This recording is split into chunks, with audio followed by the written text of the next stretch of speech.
Doctor अजीज खान, ठीक है, BJP से तो आप तब लड़ेंगे, पहले प्रियंका गांधी से तो लड़ लीजिए। पश्चिमी उत्तर प्रदेश में मोर्चा खोल दिया है, प्रतिज्ञा यात्रा निकाल रही है, प्रतिज्ञा लेकर वो निकली हैं। इस बार सीधे कह रही हैं कि ये वो सरकारें हैं जिनमें लूट खसोट हुई, गुंडागर्दी हुई, अत्याचार हुआ, सब चरम पर था।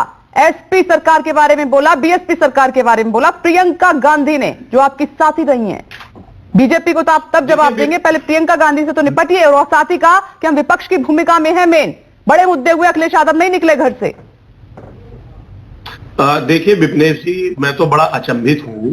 कल जब मैंने प्रियंका गांधी जी का ये स्टेटमेंट सुना, मुझे बहुत दुख हुआ कि देखिए कांग्रेस को सत्ताधारी शख्स से सवाल करना चाहिए कि क्या क्या कमियां और क्या क्या किस तरीके से बीजेपी ने उत्तर प्रदेश की जनता को धोखा दिया।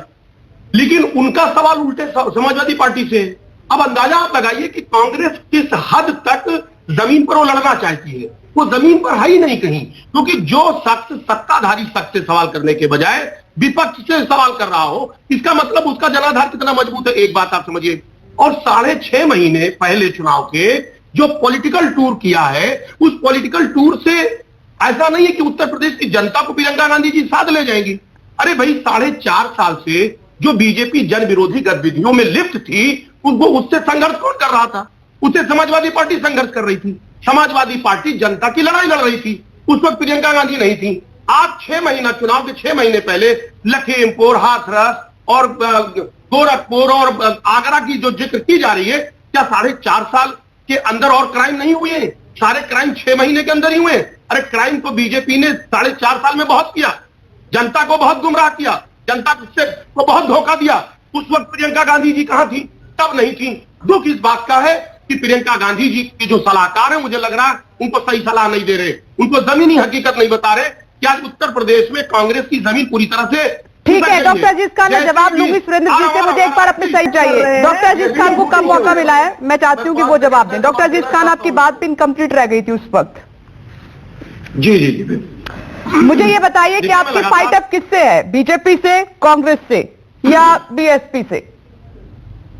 देखिए विपनेश जी, जो सत्ता में होता है वही जवाबदेह होता है और उसी की कमियों के बारे में डिस्कस होना चाहिए। लेकिन जो कांग्रेस तो आपकी पोल खोल रही है, समझ रहे हैं आप? पोल नहीं खोल रही है, वो अपनी, देखिए ऐसा है विपनेश जी, उनकी मानसिकता है। उन्होंने एक लंबे वक्त तक राज इस मुल्क में किया है, उनको समझना चाहिए कि सवाल आखिर किससे होता है। एक बात मैं बताना चाह रहा था कि देखिए अभी मनीष जी को मैं सुन रहा था, उन्होंने बहुत सारी बातें, सारी इतने शिलान्यास।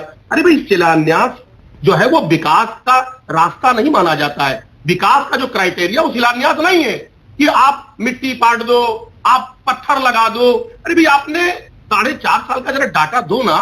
आप लगातार, जब चुनाव आ गया, सर पे चुनाव है, तो 2 महीने पहले लगातार जेवर एयरपोर्ट पे और कहां ना जाने कहां आप शिलान्यास कर रहे हैं। और अभी मोदी जी भी जाएंगे भी। हम जो असली बात कहना चाह रहे हैं वो बताना चाह रहे हैं, वो समझ लिया।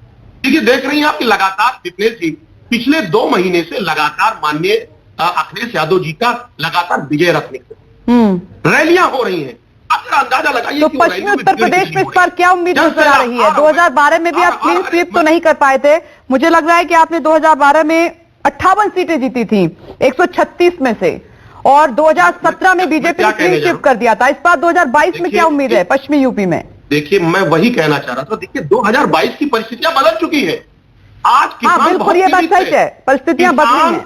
किसान बहुत पीड़ित है, एक आम जनता बहुत पीड़ित है, एक आम इंसान बहुत पीड़ित है, और बीजेपी ने सबको धोखा दिया है। वो किसान जो हमारा अन्नदाता है, 12 महीने तक उससे वार्ता नहीं की गई। आप अंदाजा लगाएं कि माननीय मोदी जी कह रहे थे कि एक फोन कॉल की दूरी पर हम है, 12 महीने बाद ढूंढे मिले जब चुनाव नजदीक आ गया। देखिए, एक बात आप समझिए। चलिए ठीक है, वक्त की कमी है, माफी चाहती हूँ डॉक्टर अजीज खान, मुझे यहीं चर्चा को विराम